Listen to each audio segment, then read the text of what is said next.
Good evening, everyone. I'm Dr. Wendy Wilson, Vice President for University Relations and Chief of Staff at Albany State University. On behalf of President Fedrick, I welcome you to our first of several virtual town hall meetings. The President has several important topics to discuss this evening. President Fedrick will be responding to those questions submitted previously via email and those submitted during this meeting by way of our YouTube comments feature. In the interest of time, those questions that demonstrate similar focus have been and will be grouped and distilled into one question. As a reminder, this town hall is only being broadcast via the official ASU YouTube channel.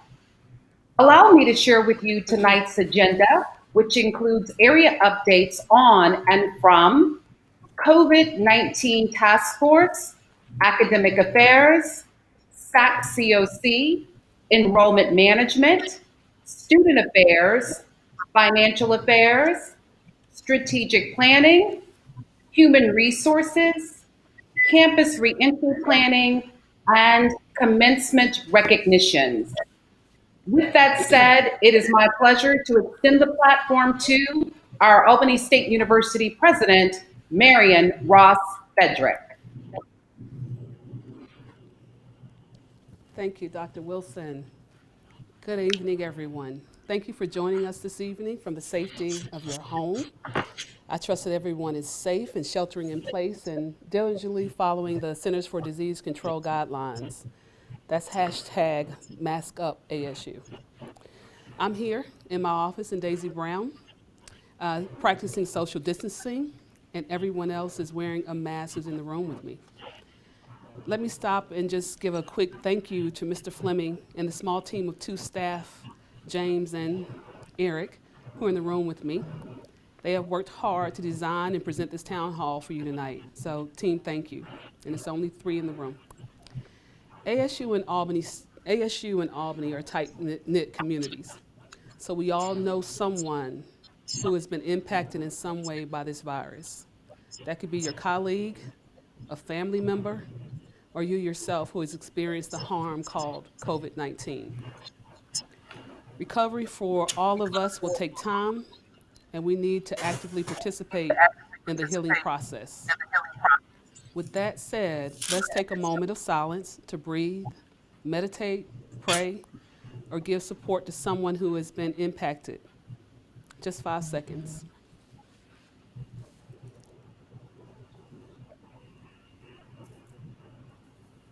Thank you. These past few weeks have been a time of adjustment, of action and reflection, and I, like you, have had to make some changes, both in my personal and professional life, to respond to the impact of these unprecedented times. These adjustments have been closely followed by taking action to ensure that ASU safely and effectively was able to operate and focus on student success. So over the last several weeks, we've communicated as much as possible via email, social media, through your vice presidents and direct supervisors. And we'll continue to do this communications through these channels, but we also wanted to add this periodic town hall meeting so that we all have the same information, get the same questions, and hopefully eventually get the same answers.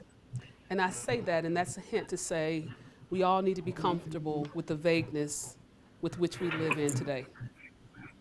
As this is our first town hall meeting, I wanted to take the time to just speak to all of you, our faculty and staff, and to hear from you and to share my thoughts, as well as get your questions and hopefully be able to answer as many of those questions as we can. And this evening we have several items to cover that Dr. Wilson just went over. And the first one is our COVID task force. So as it became apparent that we would need to make some adjustment to change our traditional approach to providing instruction, residence life, and our normal university activities, I convened a COVID-19 task force to begin planning and implementation of our plan. The list that you have in front of you are the people who were and are on that COVID-19 task force. And I charged the task force with providing directions for remote learning, residence life, student engagement, health and safety, technology services, normal university operations, financial services, and the list goes on.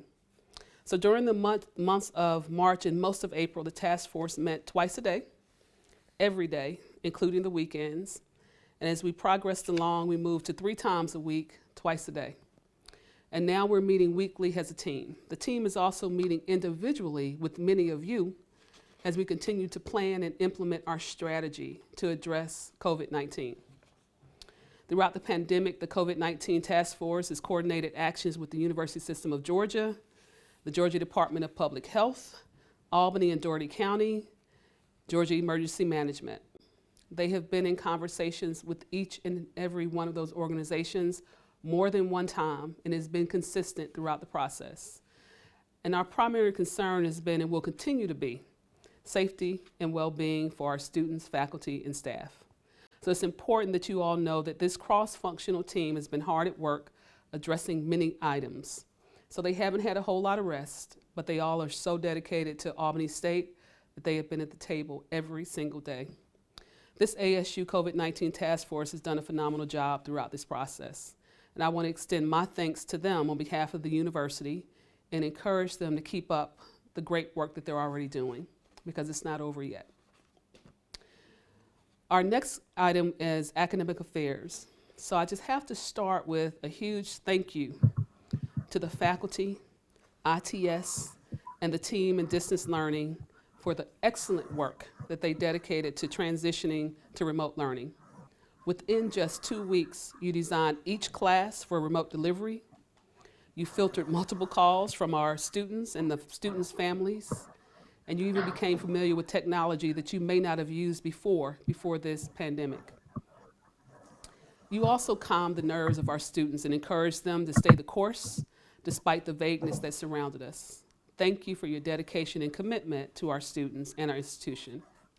I've asked Provost and Vice President of Academic Affairs, Dr. Angela Peters, to provide a further update on academic affairs. Dr. Peters? Thank you, Madam President. And good evening, everyone. Good evening, Ramley.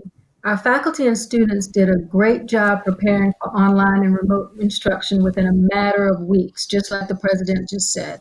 In a very short period of time, we shifted instruction that was previously delivered in person to a 100% remote experience for all students. For this remarkable transition, I must thank our faculty, our staff, and our students. For summer instruction, we listened to our students. Many students told us they prefer face-to-face on-ground classes. We are meeting them in the middle. We're happy to provide many synchronous classes this summer. This will allow students an opportunity to interact with the instructor and peers in real time at a designated day and time. The ASU Reentry Task Force is working diligently on academic reentry and how instruction will look in the fall. We're looking at classroom settings, how we will continue to practice social distancing. Even the library is thinking about how they can allow books to be checked out and how books will be returned while practicing social distancing. The distance learning subgroup is also preparing for a higher quality online or virtual experience. Our expectations for fall are high as we enter into this reentry stage, and we're diligently planning and preparing for many teaching and learning scenarios. We want students to continue to take advantage of our virtual study table and our tutoring. These are highly effective services that will continue to be available throughout the summer. And we want you to stay tuned for more information about our new student online mentoring group called ASU #OMG Online Mentoring Group. P3 mentors will be paired with student government leaders to provide mentoring and support to students in an online format. This will be rolled out this summer in preparation for summer school. President Fedrick, this completes my updates. Thank you, Dr. Peters. All right, our next item. Another important initiative that we had to adjust to was our compliance visit from SAC-COC. So if you all recall, we were heavily involved and focused on replying to SAC-COC and preparing for their visit. And so I've asked Dr. Kelly McMurray to give a status of where we are with SAC-COC at this point. Dr. McMurray?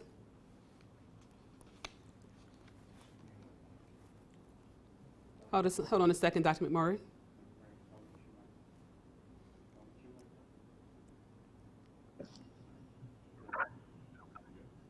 All right, let's go ahead. I think we can hear you now.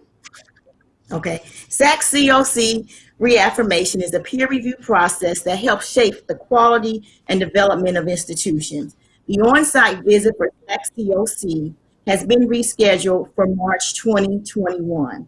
Although we have not been provided the exact dates, it will be a 4-day event. And similar to our event before, the first day will be an on-site visit at the off-site locations. The second day, the reviewers will meet with faculty and staff regarding any issues that were non-compliant, as those need to be resolved. We will also present our QEP to the reviewers.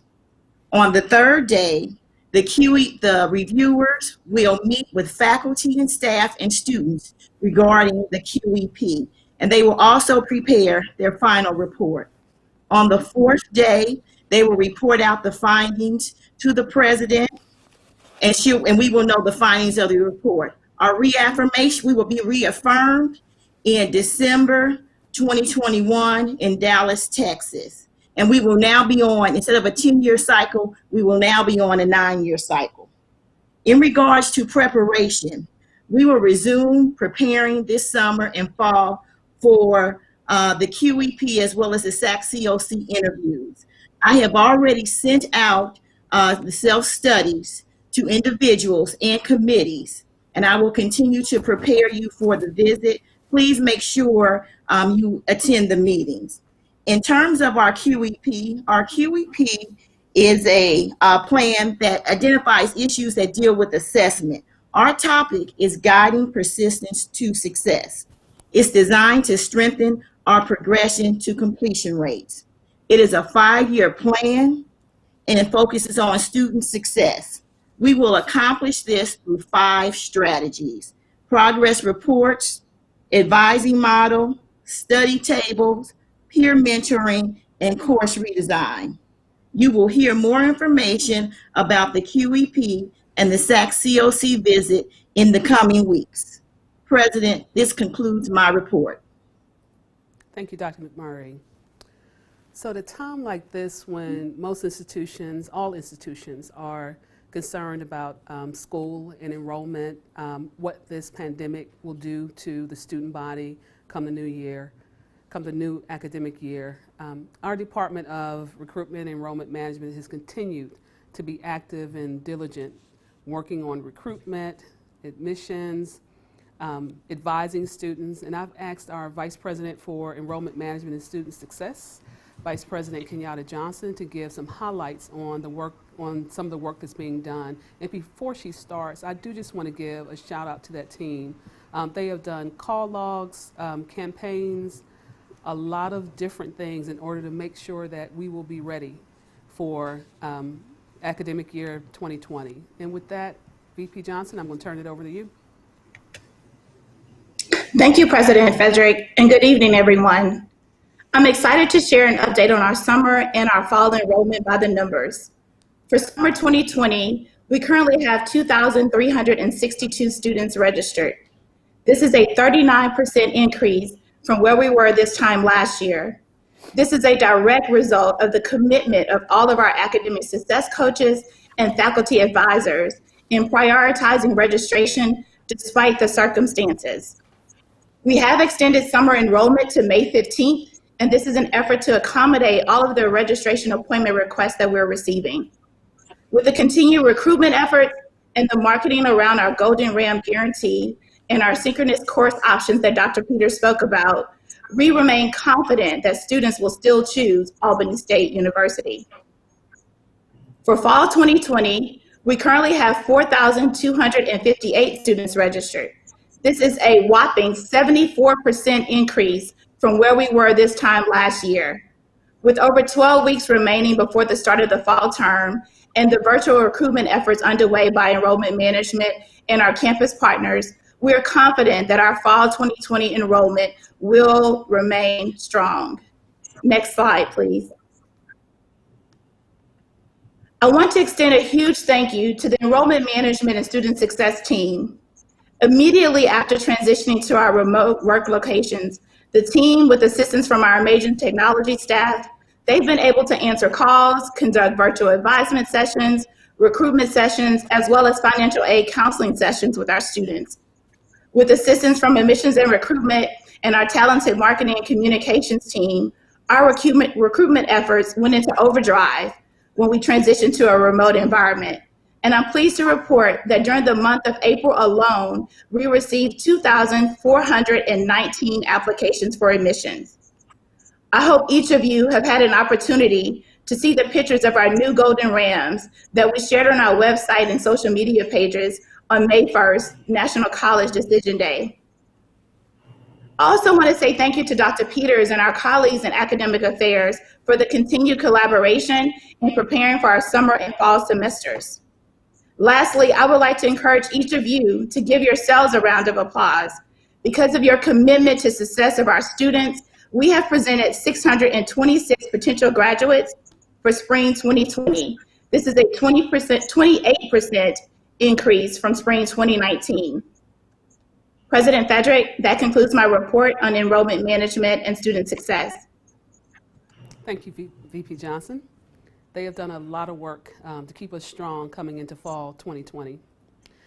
And Student Affairs did not miss a beat, and they continue to provide service and support to our students as they started the transition to online learning, remote learning, and they've continued to do that support throughout the semester. So through no fault of their own, our students had to vacate our residence halls on March 13th. And so you may recall that this was the week after spring break. So our students went on spring break and they weren't allowed to return to the campus until after March 13th when they started to move out. We worked with the University System of Georgia, and it was determined that our students could not come back to campus. And at that point, all of them had to move out of our residence halls. And it was actually absolutely devastating for many of our students. But I will say they did a fabulous job of following instructions and moving off campus in the manner with which we asked them to do. I've asked Dr. Wilson to familiarize you with some of the activities that have gone on with Student Affairs, as well as how they actually managed the move out process. And a lot of help was there. And so I'm going to turn it over to Dr. Wilson to give us some of those highlights. And Dr. Wilson, hold on one second. We're going to get you off mute. I think you have to, got it? I think you have to come off mute on your own. All right, let's try it. Good evening again, everyone. Thank you, President Fedrick. It continues to be my honor to serve as Interim Vice President of Student Affairs. And I have to concur with President Fedrick. The students, despite the conditions and the circumstances, exited the dormitories, or the halls, if you will, residence housing, in a very impressive manner, again, despite the circumstances. The move out, again, as President said, occurred immediately after it was announced that we were in the space of COVID-19, and immediately after the spring break session. We made communication with all of the students, made arrangements for them to come out and pack out in a timely manner. And all of them executed social distancing practices in a very impressive manner. So we're very proud of what they were able to accomplish. They displayed extreme maturity and responsibility throughout, and so we thank them for that. We have, and we continue to go through the application process and reservations for fall 2020, and hoping that business will be usual, but as usual, but understand that we'll have to make some adjustments along the way. We recently closed out the reservation process, with the exception of some special populations. Regarding counseling and student accessibility services, as you can imagine, we've had to switch everything over to a virtual format. Our counselors continue to make those necessary arrangements and accommodations and service those students. And so we have a lot of telehealth environment that is going on, and we are excited and delighted and very honored to serve our students in that capacity. They continue to receive regular updates in the event that they do need to see someone in their immediate area. So we work very well with marketing and communication with providing those areas, entities that can provide those services, whether they be in Alaska, whether they be in Atlanta, wherever that student may reside. And so hats off to the Counseling and Accessibility Services team for that. Regarding student engagement, they hit the ground running with transforming what they do so well on a daily basis to a virtual format. They concluded and successfully wrapped up their student leadership elections, provided lots of training. Our males team just had a very impressive and successful conference or leadership development conference for those male participants. There are a lot of virtual activities going on. So they have movie nights that occur, game nights that occur, and we continue to add to that portfolio. Career Services is also equally busy. Very proud to say that as a result of their active engagement, many students have been successful with landing internships through virtual career fairs. They continue to train them and develop them through mock interviews and resume writing.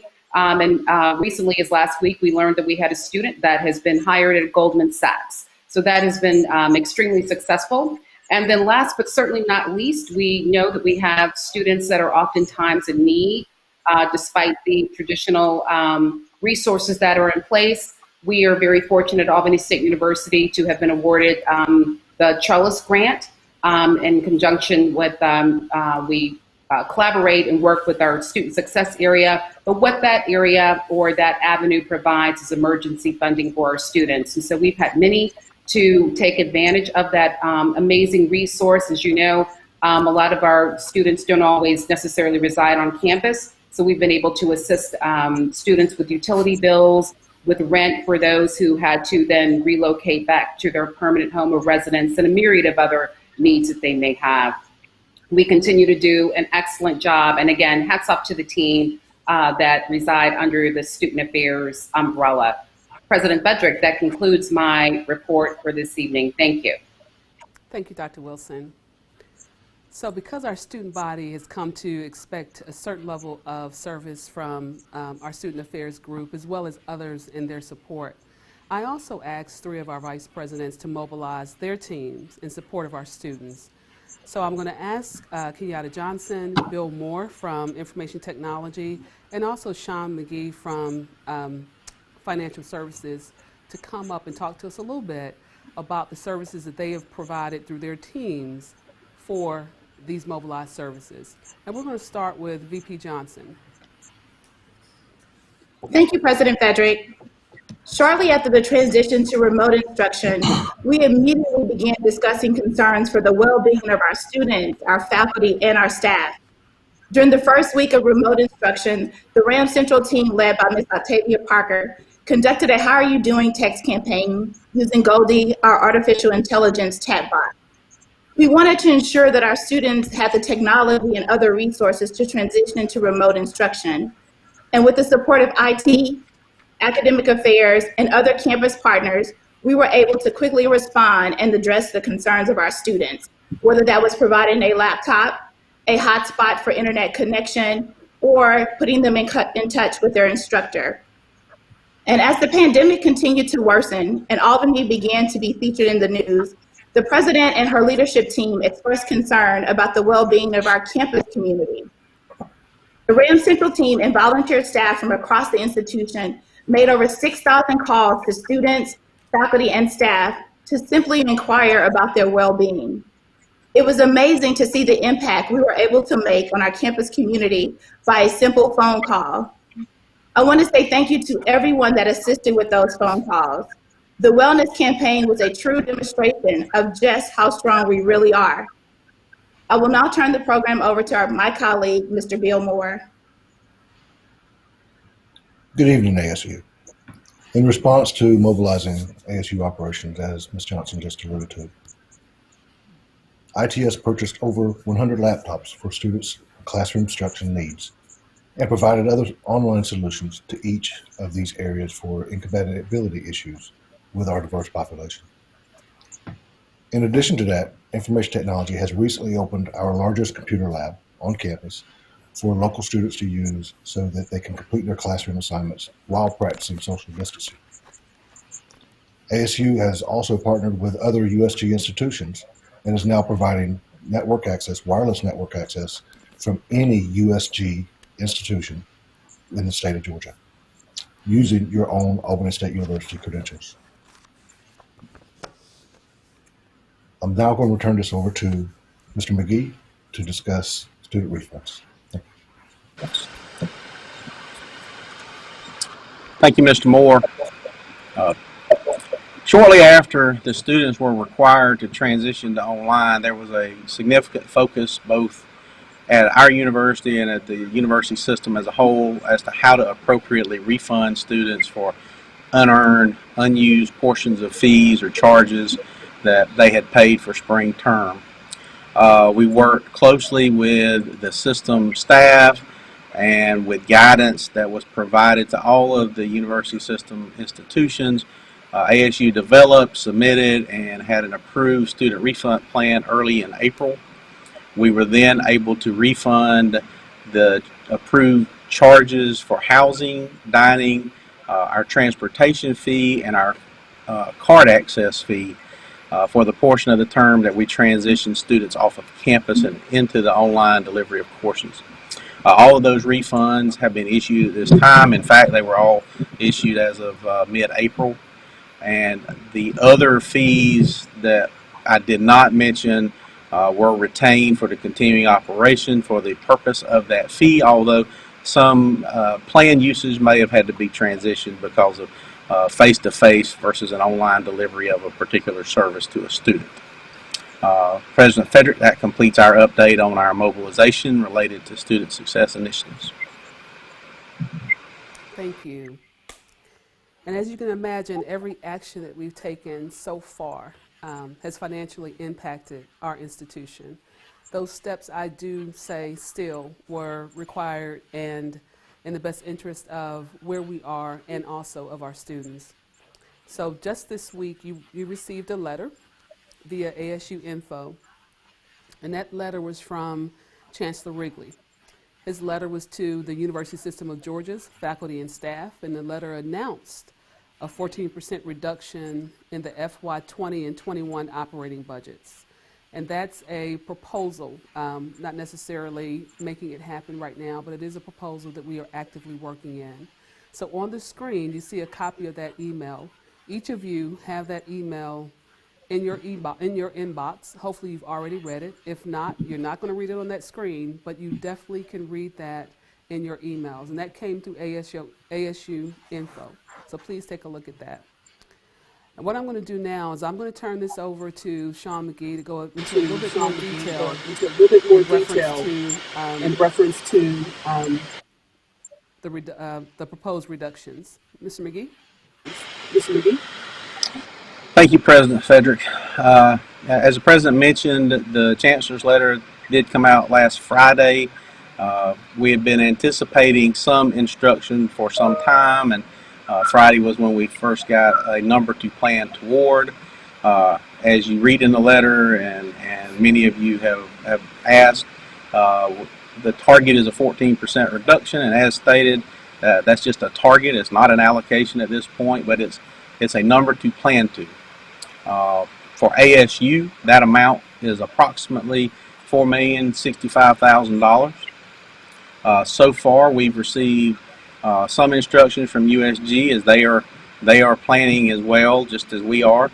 And we have been instructed by the Chancellor and his team that as we go through this process to think strategically and to take every consideration into minimizing impact to students to the degree possible. Part of this process means that we'll continue to have all positions considered through the Strategic and Critical Hire Committee, and both the ASU local process as well as the USG process that was instituted in late last fall. Still, that expectation is that few jobs will be filled at this time. Except for positions that impact instruction or otherwise directly support students, most jobs are going to be held until further notice. You've also seen some normal ASU info communications related to year-end spending. You'll note that the cutoffs have come and gone for this year. This year they'll be strictly held to, except in dire emergency situations. We're continuing to monitor all the university expenses. This critical monitoring will allow us to adapt to the final estimations as they come in. We know the General Assembly will soon resume their session, and what that means for us is that they'll finalize a budget recommendation, which is what our ultimate allocation will be driven by. And when we receive that information, we'll put that out as quickly as we can to division heads so that they can relay any applicable information to you as it pertains to the remainder of this fiscal year and to the coming fiscal year. I also would like to bring everybody's attention to the aforementioned refunds as we consider our financial affairs and how COVID-19 has impacted us. The refunds most directly impacted our housing and dining operations as part of our auxiliary enterprises. So we're looking very closely at how those funds have been impacted and how we move forward in making sure that those are financially sound in the future. Additionally, I want to update you all on the CARES Act.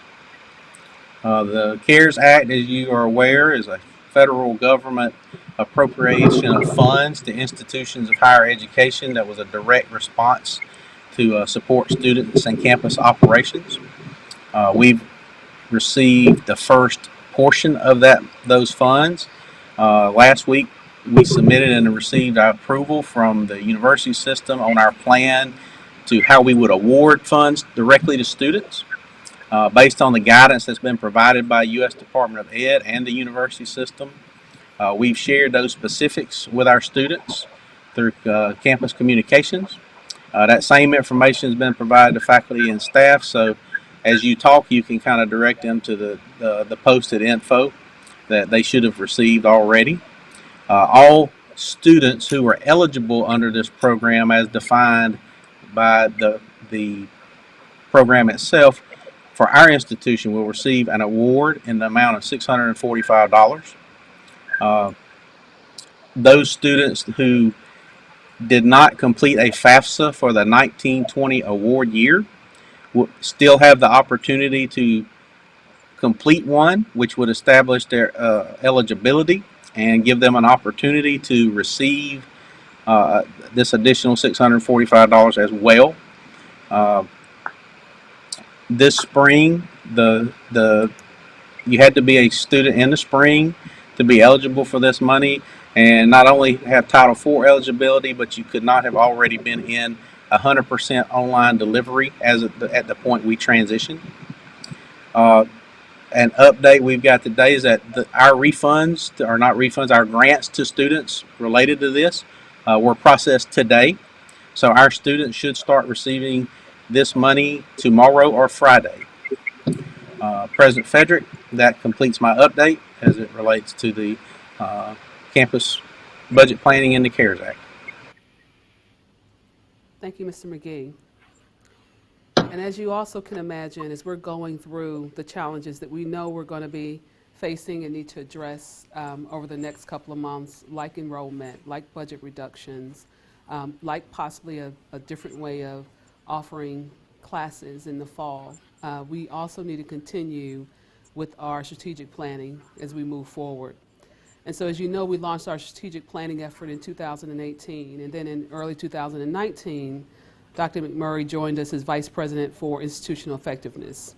And she has since been leading the effort along with SAC-COC as we're going through that process. So both of these big initiatives have been under her umbrella.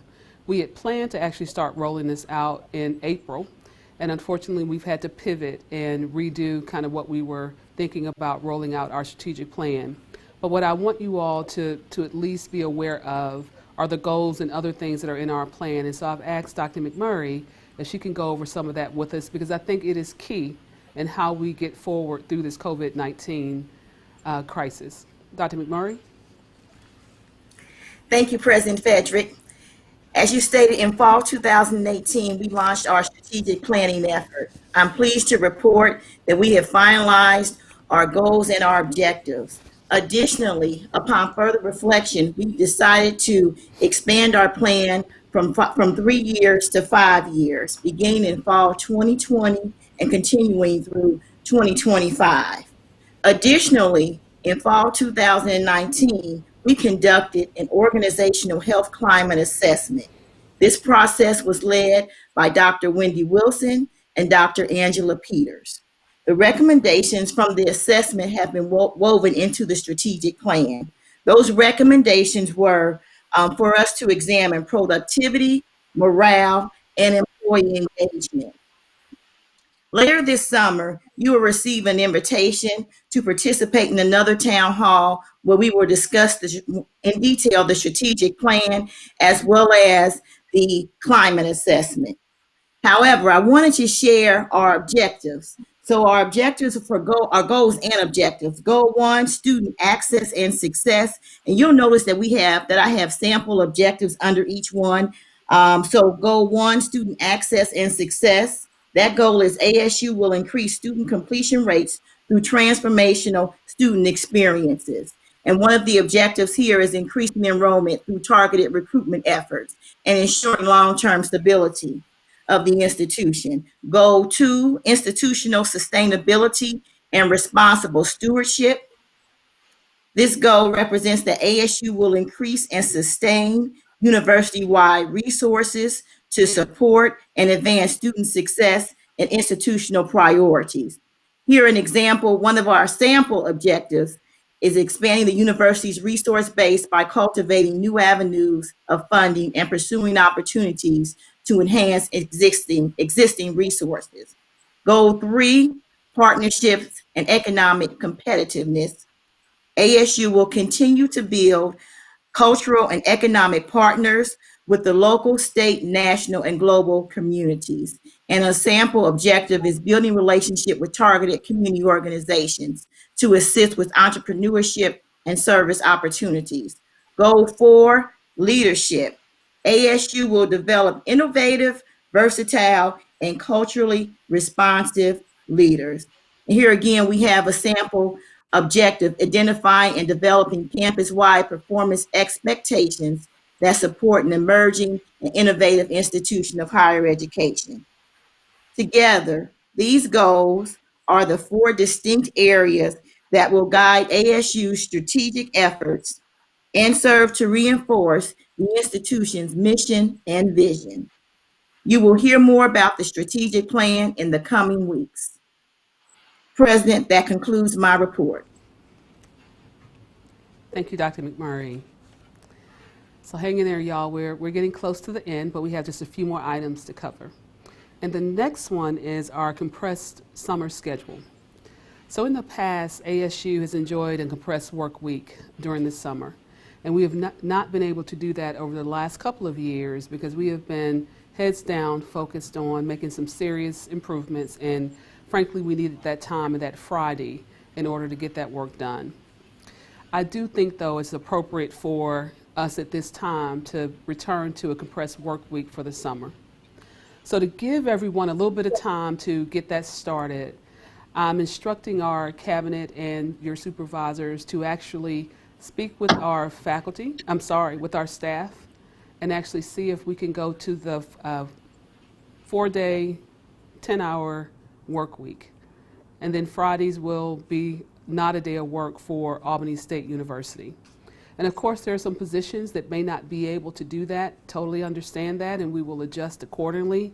But each division head has been charged with the responsibility of ensuring that those employees who can work in a compressed work week are able to do that, and that employees are actually able to walk through that process. And some of the things we may be able to do is actually go in and do 4 10-hour days. You may have an hour on the beginning, an hour in the evening, added to your schedule. You may work through lunch, but you do need to take at least 30 minutes for a lunch break. And we will continue to look at those things.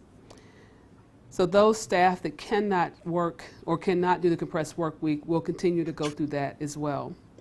And on that note, I do want to just give thanks to certain departments that continue to be on campus, which are very few, but they're here on campus or they're somewhere remotely working to make sure that our university continues to run from the support standpoint. So our police department, facilities management, ITS, marketing and communications, your systems are still up, they're working well, our campus is safe and it's beautiful, even in the midst of a crisis. So thank you to all those departments, along with all the others.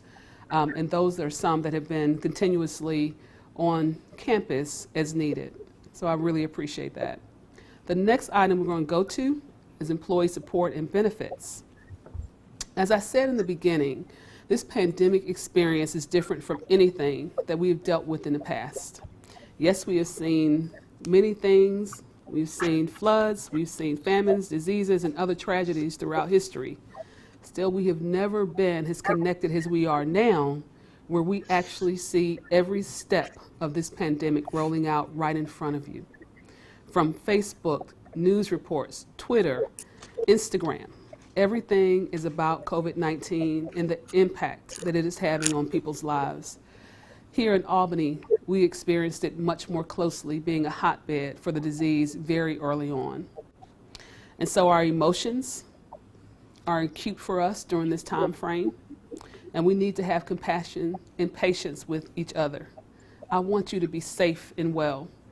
We need to return to campus better than when we left campus. So that means that we're going to have to take care of ourselves differently and better as we're going through this process. And I've asked Ms. Wilder, our Chief Human Resources Officer, to give us just a little bit of detail on some of the ways you can actually do that. And it is important that you do take advantage of these resources. Ms. Wilder? Thank you, President Fedrick. Building on what President Fedrick stated, we're living in some very challenging times that require that we make an adjustment to a new normal amid COVID-19. And doing that daily effort requires effort on our part that can impact us on a holistic level, that being mentally, emotionally, or physically. So what we wanted to do tonight was to take the time to highlight a few of the resources that are available to you along with benefits to help you manage your well-being needs. The first being the Employee Assistance Program. This is a free and confidential program, and it will give you access to some wonderful healthcare providers that will help you manage to your emotions of grief, fear, anxiety, or depression. But they also offer a wealth of work-life resources related to financial management, legal services, child care, and elder care, just to name a few. The second is our well-being resources.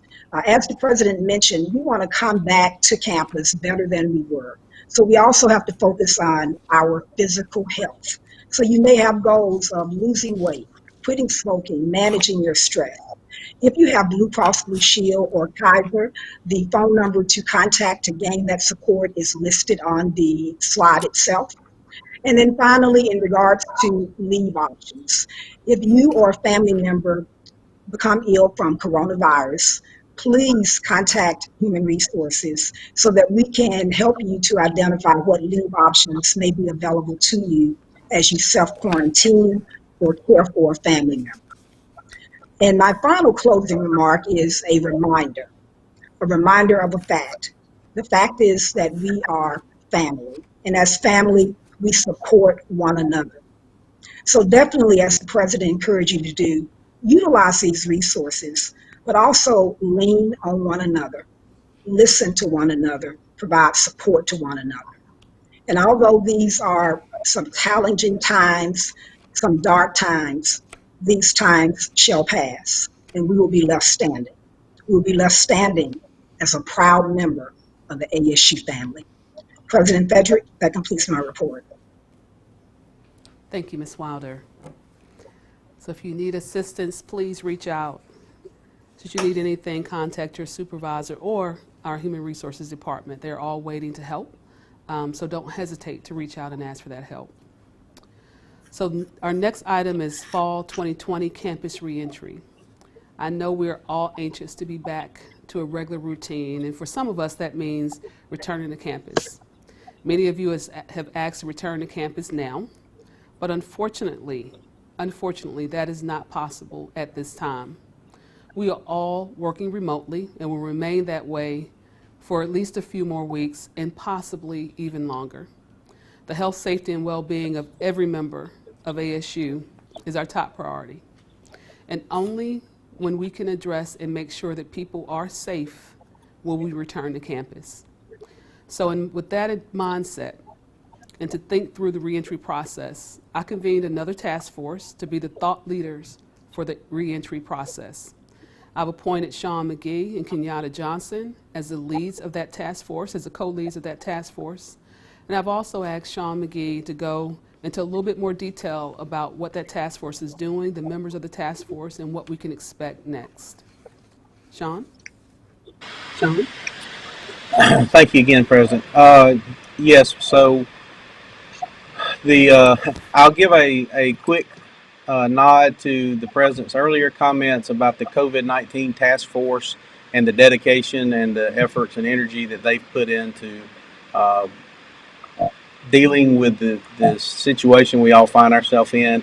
I do that because many of them are also on the reentry task force as well. And so it's not like they've gotten a break. They've now just decided to assist with helping determine how and when we should bring faculty, staff, and students back to campus. So the task force itself is a cross-campus committee. It's representative of all the divisions, and we're tasked with developing a strategy for how we will begin to return to campus. It's a lot of work. There's a lot of moving parts to it, but the work is ongoing and it's proceeding quickly. We have to develop and submit our plans to USG for review prior to implementation. We're on a pretty quick track to have a first draft report for review by local leadership by the end of this week, with a turnaround to submit to USG by the end of next week for the first phase. And that's primarily concerned with the return, the timing, and the identification of staff that would return. Additional piece to this is then developing for fall, planning for the return of faculty and students, and the precautions and preparations that are required to be performed before that could happen. And so a lot of work is going on there, and there's a lot of good people making this happen. And we look forward to delivering the plan so that we can begin implementing it and perhaps start beginning to return, or at least planning to return to normalcy. President Fedrick, that completes the update. Thank you, Mr. McGee. And part that's not on that slide, before we go to our next item, I was wondering if we had a list of the faculty and staff who are on the reentry committee. Mr. McGee, do you have that, or Vice President Johnson, that we can share? Certainly, I can access that. If you want to circle back, I'll pull that up and we can read that out. We can definitely do that. All right. So now, next before last is a discussion about our commencement. And it is with a heavy heart that students will not be able to walk across the stage and their traditional pomp and circumstance graduation ceremony. After all their hard work, they deserve the recognition. And we're trying our best to make plans to recognize them in different ways.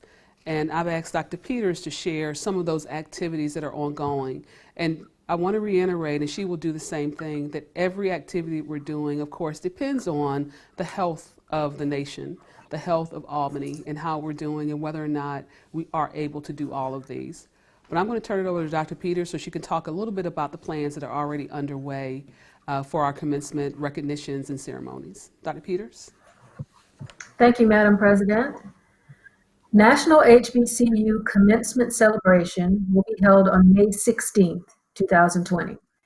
This celebration is sponsored by J.P. Morgan Chase, UNCF, Thurgood Marshall College Fund, Paul Quinn College, and America's HBCUs will be highlighted nationally.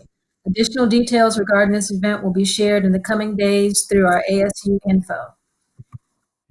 Next, we have our ASU virtual graduation recognition ceremony. This will be held on May 30th at 2 p.m. Students have already received communications regarding this event. They've each been asked to share a brief video or a photo in their graduation attire. This event will be shared through ASU's official YouTube channel and social media outlets.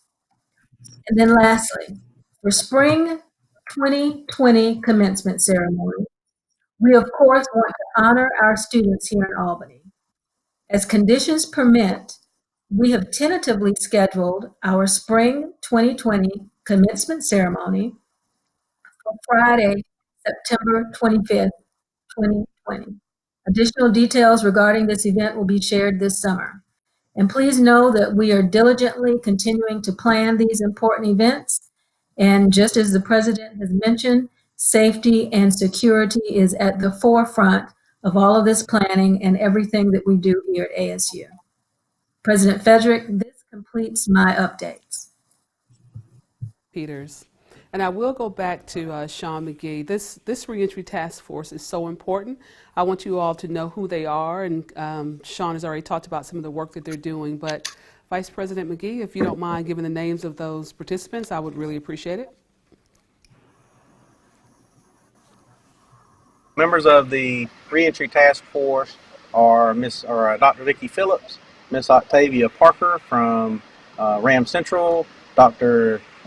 Zephyrus Okonkwo, Dean of Arts and Sciences, Miss Rachel Lawrence from Marketing Communications, Mr. Jody Kretzer from Information Technology, Dr. Tao Kadi from representing Faculty and Academic Affairs, VP Johnson, you already heard, his task as a co-chair along with myself, Mr. Lee Howell from Facilities, Ms. Dominique Hines from Distance Learning, Mr. Jeff Hall from the Accounting Services and Fiscal Affairs, Mr. A.L. Fleming, Vice President for Institutional Advancement, Ms. Keegan Evans, our Director of Housing, Chief Gregory Elder, our Chief of Police, and Ms. Patrina Anderson, also Assistant Director of Facilities. And Ms. Ada Davis is there keeping us all straight as well. Want to give her the proper recognition as well. You both, I appreciate And that is the Okay. All right, thank you. So those are the final items before we get to the questions that we needed to cover. So I plan to try and host these town hall meetings throughout the summer. We'll come back with the exact dates and the frequency of when we do the town hall meetings. Through the summer, we still have a lot of things that we have to do. And our reentry to campus, as they're working on this committee, we'll be ready to bring that information back to you as well. So we will get you a schedule of when we will hold our town hall meetings. We'll continue to give you as much information as possible through ASU info and other email messages, as well as through your direct supervisor, and we'll do that throughout the summer. So please stay plugged in for that information, and we'll continue to send that over to you. Before we take questions, I just want to say thank you for all that you are doing. I know this has been an extremely difficult time. I appreciate all the work that you all are doing in support of our students, moving off campus, getting our students to remote learning, supporting our students. Counseling and disability services have been extremely busy with helping our students and helping them through this crisis, and human resources with our faculty and staff as well. So continue to do that. But I just want to tell you all thank you for what you're doing, and to continue doing what you're doing as we move forward. So we actually had questions that come in. Thank you to those of you who sent your questions ahead of time. We're going to take those first. I may punt some of these questions to our cabinet members that are also on the screen, and we may be putting all those cabinet members up. But we're going to go ahead and start with the first question, and then I think we have a lot of questions that came in through the chat on YouTube comments. So the first question: what provisions have been made to prepare for students to return to Albany and to the campus? And I'll go back and say, we have the reentry task force that's on hand. They are working. They're working with maybe a phased-in approach to bringing students and faculty and staff back to campus. All of it is dependent upon the health of our community, the health of our school, the health of the nation. And so everything we're planning, we're doing in phases. If we are able to come back, well, we will come back and be on campus. But even then, we probably will have some things that we have to put in place, follow our CDC guidelines with spacing and how many people we can have in a classroom and whether or not we have to wear a mask throughout the campus. All of those things are being considered by our reentry task force. So we'll have a plan, and we will roll that plan out as soon as it's approved through the University System Office. And I will stop and ask Ms. Johnson and Mr. McGee if there's anything you all want to add to those comments.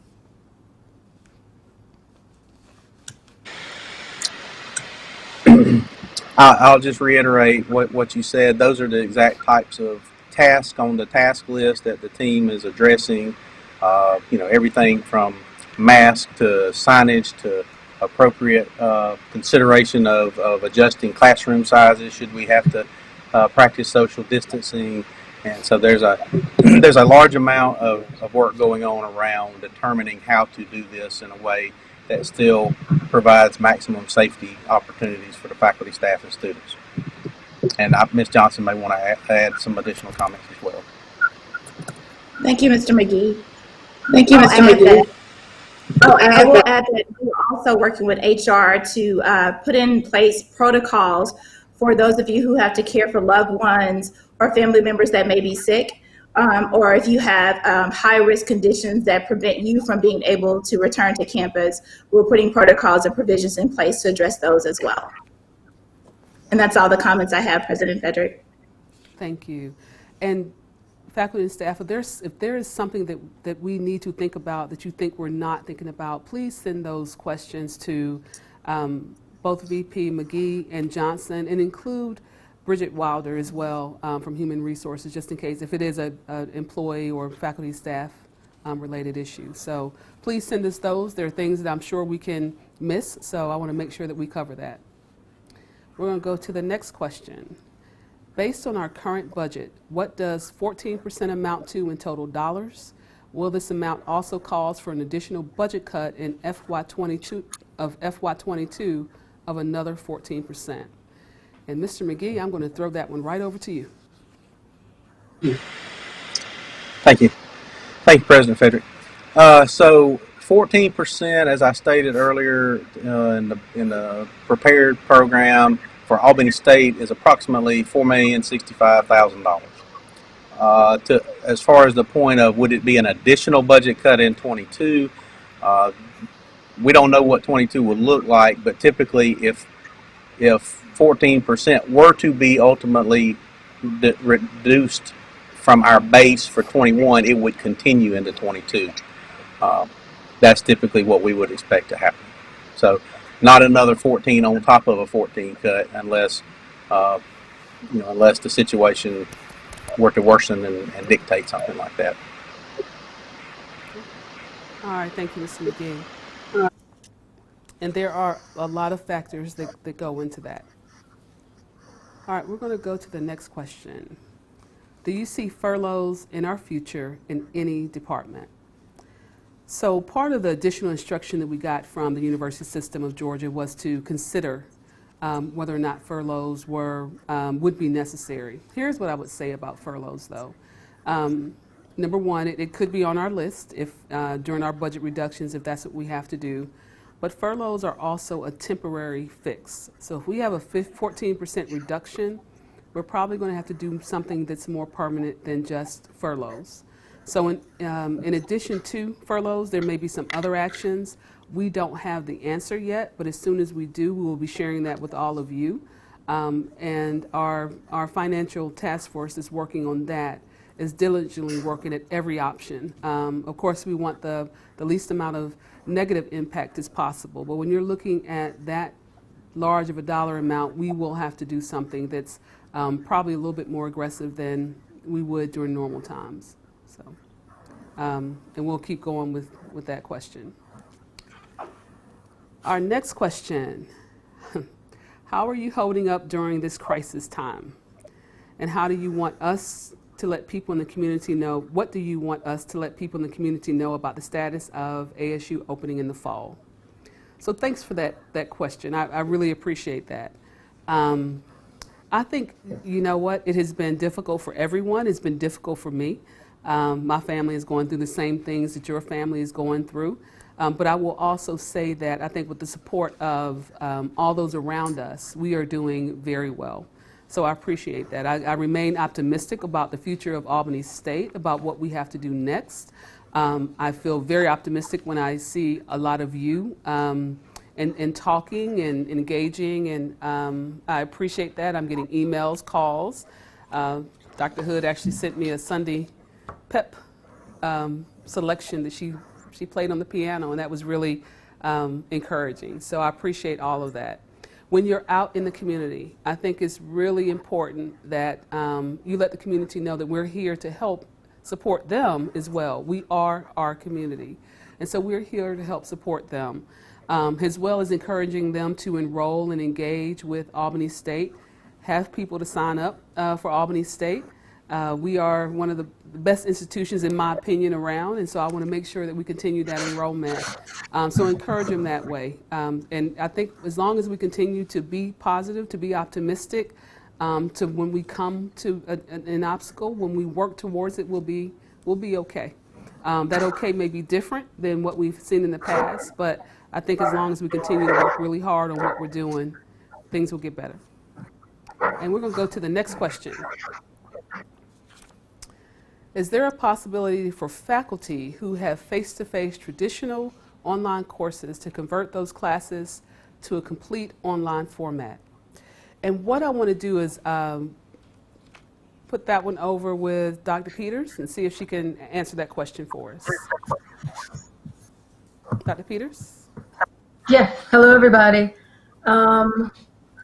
That will be one of our scenarios that we're looking at for fall reentry. So the question is there a possibility for faculty to convert those? There's always a possibility. Will it be 100% necessary for faculty to convert all of their on-ground classes to face-to-face classes for the fall? We cannot say that confidently yet. That will be a part of our academic reentry plan. And just as the president has said, our reentry plan depends on the safety and security of our students and the conditions of the Albany area. So for that, there might be a possibility, but for now, it's not 100%. Thank you, Dr. Peters. All right, we'll go to another question. Does the University System of Georgia consider early retirement incentives to help reduce the burden on the budget? We can all hope so. So here's the answer to that. That is one of the items that they actually asked us to consider, but that is at a system level, and so each institution cannot make that decision on early retirement. That will have to be at the system level. There'll be more information coming from the system office on that topic. We don't have the answers to that yet, but we are considering that as they come back with more instructions, and hopefully we'll have those instructions over the next week or so. So that is something that we have our eye on, if that's a possibility. I'm not sure of how it would look for our faculty or staff, but hopefully they will bring something back really soon that we can put on the table as well. So we will keep you abreast as we're getting information back from the University System office. Okay? All right. That was the last written question. if you all sent in questions that looked a lot alike, we actually collapsed those questions. And so while your exact question may not be asked, we actually did collapse a lot of those questions. And so now we're going to go to the questions that are coming through the chat. And we'll do several of those. And then we may save some to send out to you via email as well. So let's go to the next questions. Students were not allowed to return university-owned materials like library books, musical instruments, and other items. When and how can they return those items? And I'm going to turn that over to, I think, Dr. Peters and VP McGee. Is that right? Sure. Okay, good deal.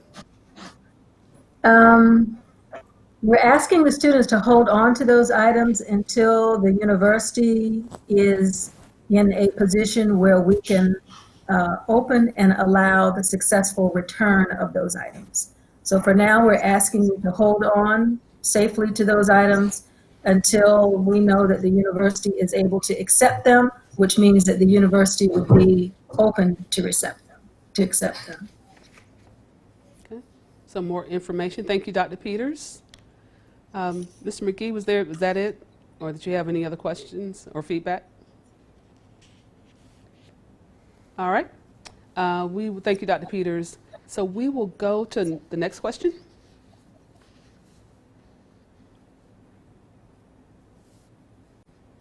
All right. How can faculty receive certification in online learning instruction, particularly related to Georgia View? And Dr. Peters, you are up again. Always. I'm always ready. So we want faculty to stay tuned. Our new director of distance learning is putting together an online certification that we are asking all faculty to participate in. So stay tuned for those dates when mandatory online certification will be available. All other training for diving into online space, for teaching online classes, that information and videos are available now in Georgia View. Again, stay tuned for dates when Dominique Hines will roll out her mandatory online certification for instructors. Thank you, Dr. Peters. We're going to try and capture just two more questions, and then we'll wrap up with a few final comments. So the next question, when will student housing open in the fall? I think that's what that says. When will student housing open in the fall? I'm going to ask Dr. Wilson to answer that question. Dr. Wilson? You're going to have to come off mute. Simply because things could change. Okay, you were on mute, but go ahead. Okay, no worries. I'm going to use the word tentatively because things certainly could change, but we are very hopeful that we will remain on schedule. For our incoming freshmen, we have a date of August 10th through the 12th, August 10th through the 12th for freshmen. And for our returning students, we are looking at August 13th through the 16th. For whatever reason, if those dates should change, we will certainly notify returning and our incoming freshmen. But we are on target to return or to begin that move or return to housing move. And in the case of freshmen, first time entering into those halls, August 10th through the 12th, freshmen, and then returning 13th through the 16th. Thank you, President. Thank you, Dr. Wilson. And this is our last question.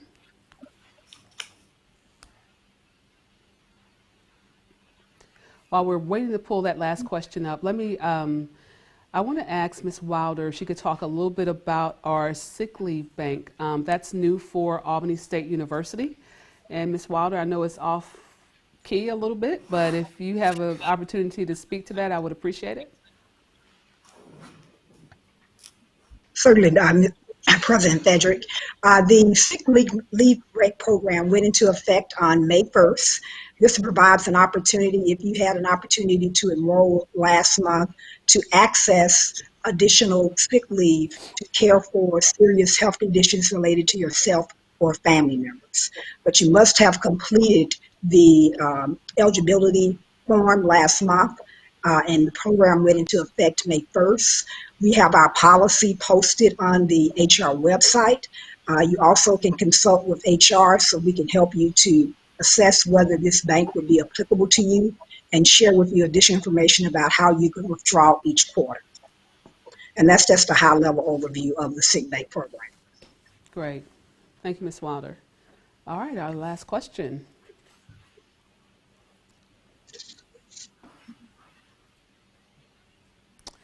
What plans are being considered to ensure socially distance for student organizations, classes, and faculty staff?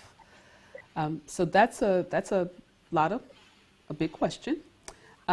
Remember, we do have the reentry task force, but what I'm going to also do is ask Dr. Wilson and VP McGee and Johnson and anyone else on the screen that you want to add into that. We'll start though with Dr. Wilson since students were first. My pleasure. And so the president has tasked us with 3 scenarios. One, if we're virtually online. One, if we have kind of a hybrid method where we are half engaging with students within on the ground, if you will, and then also virtual format, and then business as usual. With the latter two, it is critically important that we certainly practice that social distancing piece. The student affairs team is very cognizant of that, and we have actually kind of our internal task force, and we're looking at what that will actually look like. So until we get into a healthy and fully normal space, a lot of our activities will occur in a virtual space.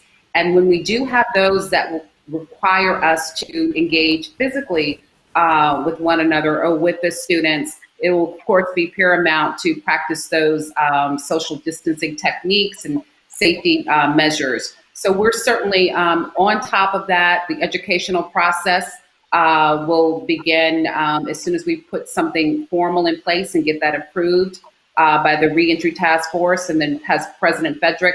And we'll start educating our students early on, certainly those that are residing within residence housing. We are looking at possible reconfiguration of rooms, different scenarios to ensure that our students are safety at all times. We don't know what that will look like as it relates to masks. And so we're considering every and anything. We're going to do our very best to make sure that our students are safe, but they still have a very well-rounded and holistic experience despite our current state. Thank you, Dr. Wilson. Our co-leads for the reentry task force, any feedback there?